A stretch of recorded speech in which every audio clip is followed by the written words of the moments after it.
Peter Sutherland returns to Washington hoping for a quieter posting, but peace never follows him. The political climate is colder, trust thinner than ever, and every hallway feels like a secret waiting to detonate. After the events in Europe, he's tired but determined to protect the country he swore to serve. His greatest fear is not the threats outside, but the doubt growing inside him. Still, when the phone rings again, he answers without hesitation. He's summoned to a private briefing with the newly elected president, who suspects a buried intelligence network operating deep inside the government. They call themselves the Silent Ledger, a faction controlling information, shaping elections, and influencing global conflicts. Peter realizes corruption isn't just surface level. It runs roots into agencies he once trusted. The mission is simple in words but impossible in weight. Find them, expose them, stop them. And this time, trust is currency he can't afford to spend easily. Returning to his role as night agent, he discovers the phone line isn't as quiet as it once was. A frantic call comes in, someone gasping for breath, whispering a code phrase tied to a classified op no one should know. Before the call cuts, a location is mentioned. Peter feels the old adrenaline, mixed with dread. Someone out there knows the truth, and they are already bleeding for it. He arrives at the abandoned location, an underground parking garage, and finds signs of struggle. Blood smears on concrete, shell casings glimmering under fluorescent hum, and a shattered phone melted from an EMP burst. But there's something else, a locket. He picks it up and freezes. Inside is a photo of Rose. His heart sinks. This isn't just political, it's personal again. Rose returns to the U.S. after being approached by journalists pursuing secret election rigging files. She hoped to support Peter from a distance, but danger dragged her back into the storm. When she reunites with Peter, the relief is real, but fear hides beneath every embrace. They want normalcy, but fate doesn't bargain. Rose insists she can help, even if it risks everything she rebuilt. As Peter digs deeper, he's assigned a brilliant but skeptical cyber analyst, Layla Khan, who pushes data boundaries and emotional walls alike. She distrusts leadership and sees Peter as part of the system she resents. But Peter earns her respect through quiet loyalty and unwavering moral lines. Layla becomes the voice reminding him why truth matters, even when truth hurts. They uncover files showing the Silent Ledger manipulating international defense contracts, leaking false intelligence, and orchestrating crisis events to profit. Each piece they find brings them closer to answers and closer to danger. Key agents start disappearing. Hard drives crash mysteriously. Surveillance feeds glitch.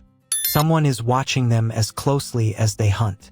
The team receives anonymous warnings written in cipher delivered to Peter's safehouse mailbox. The messages threaten Rose and expose fragments of his past. They hint that his father's case wasn't closed, it was paused.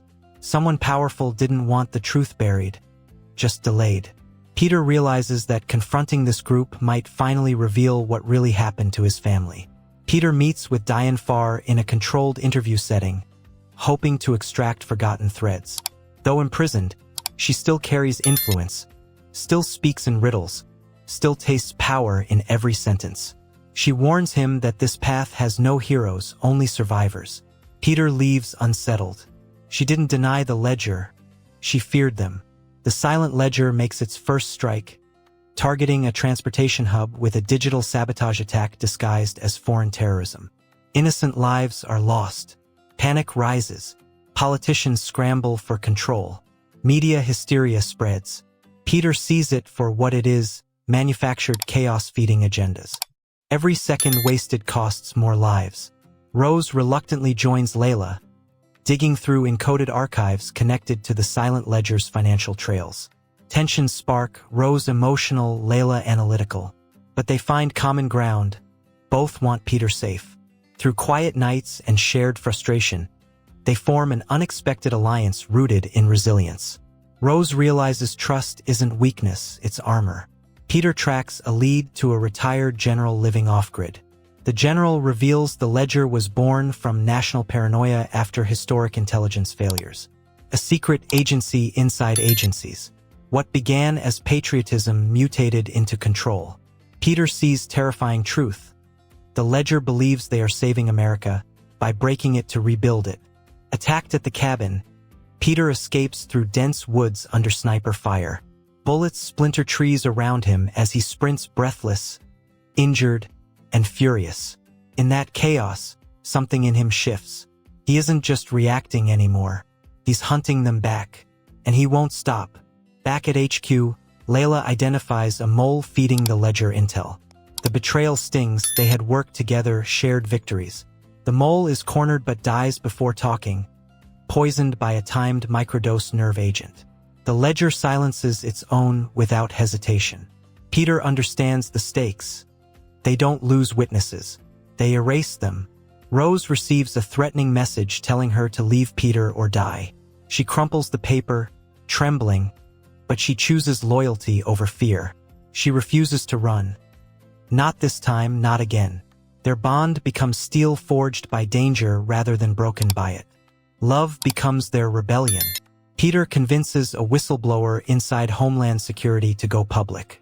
But during transport, a drone strike hits the armored vehicle. Fire engulfs metal, alarms scream, and Peter drags survivors through debris.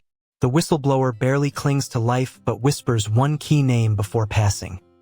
A senator Peter once trusted. The senator denies everything, smiling with polished charm as cameras flash. But his eyes betray him, cold, calculating, already plotting. Peter plays along, masking anger behind restrained professionalism. War is now silent, subtle, internal. Peter knows he must move like a ghost, strategic, patient, unstoppable. Layla cracks the ledger's communication hub, a hidden server routed through embassies and private defense firms. They schedule a covert raid.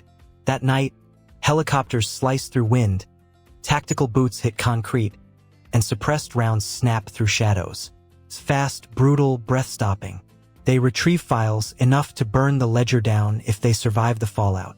As the conspiracy collapses, desperate members activate a final failsafe, a coordinated blackout across major U.S. cities. Hospitals, airports, security grids, all collapsing at once. Panic spills through streets. Fear becomes weapon. Peter makes a choice. Stop the blackout or expose the ledger. He splits the team, trusting Rose and Layla to finish the leaks while he races toward the control center. Peter confronts the senator in an underground command facility. No speeches, no dramatic monologues.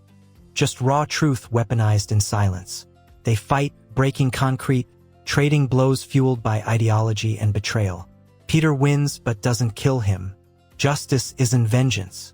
The senator is arrested alive, forced to face the world he tried to deceive. The blackout is reversed. Rose leaks the files, Layla ensures global record trails. The silent ledger crumbles. Arrests sweep through agencies and boardrooms. But peace doesn't feel like victory. There's exhaustion in Peter's bones, grief behind his eyes, and bruises no one sees. Yet for the first time, he believes the system can be better if people like him keep fighting. Peter stands with Rose overlooking the city, lights flickering back to life like hope returning. They don't know what tomorrow holds,